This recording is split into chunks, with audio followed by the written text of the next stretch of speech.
Assalamu alaikum and hello viewers. I welcome you all in 5 minutes information channel, and this is episode number 42. And in this episode I will talk about how to write an effective abstract for your research paper.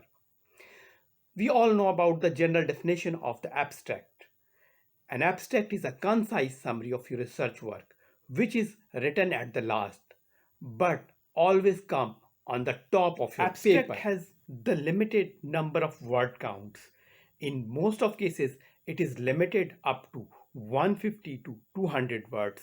However, in some cases it is extend up to 250 words. There are four main components of an effective or good abstract. Number one, objective or purpose.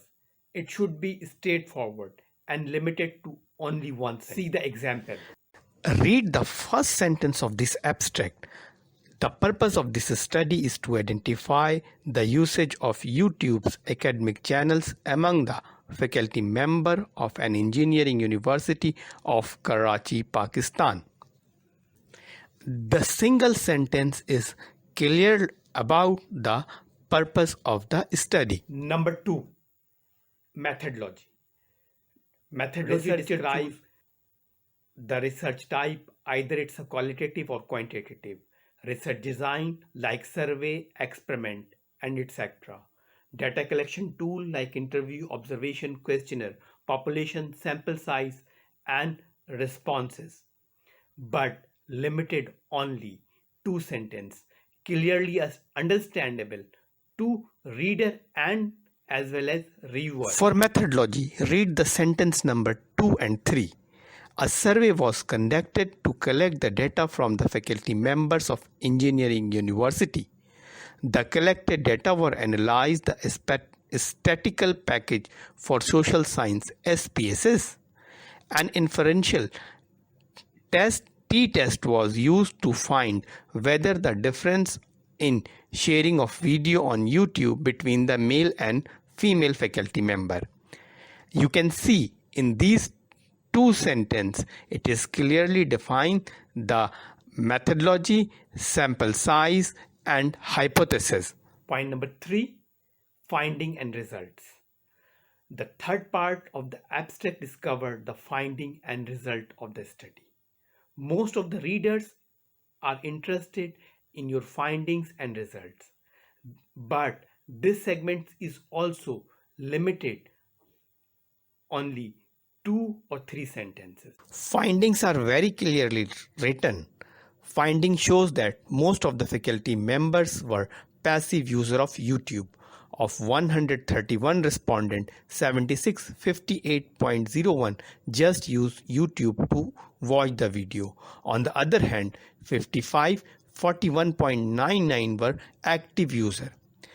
They subscribe to the academic channels and upload their videos. The result of t-test showed that male faculty members were actively used on YouTube as compared to the female faculty member. And number 4, implications or conclusion. At the end of your abstract, researcher write the conclusion or implications of his or her study, but it should be remain in 1 or 2 sentences. The last point, implications and conclusion. In this paper we see that this is original work.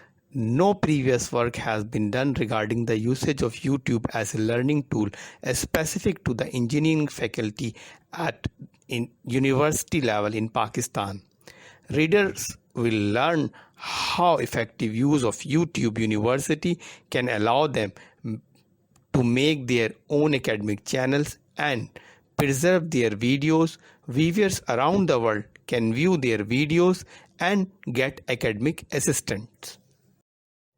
At the end of every abstract, you have to provide keywords to your user or reader to access point. Through this, your user can access or enter your document. We discussed the unstructured abstract, which is written in the shape of paragraph. Now I want to describe you about the structured abstract, which is usually offered by the Emerald publisher. In this abstract pattern, you have to write your abstract in a 4 or 5 different parts. Like first segment is used for the purpose, and second segment is design methodology or approach, and third segment is finding, and fourth is originality or value, and fifth one is the implications. And similarly, in this pattern you write the keywords at the end of the abstract. In this abstract pattern, you have to break your paragraph in 1 or 2 sentences each, and these types of pattern is called the structured abstract. That's end from the episode number 42. So stay tuned with the 5 minutes information channel, and I hope you like this video, and please don't forget and like and subscribe my channel. Thanks for watching. I will back soon with another informative source and information in next episode.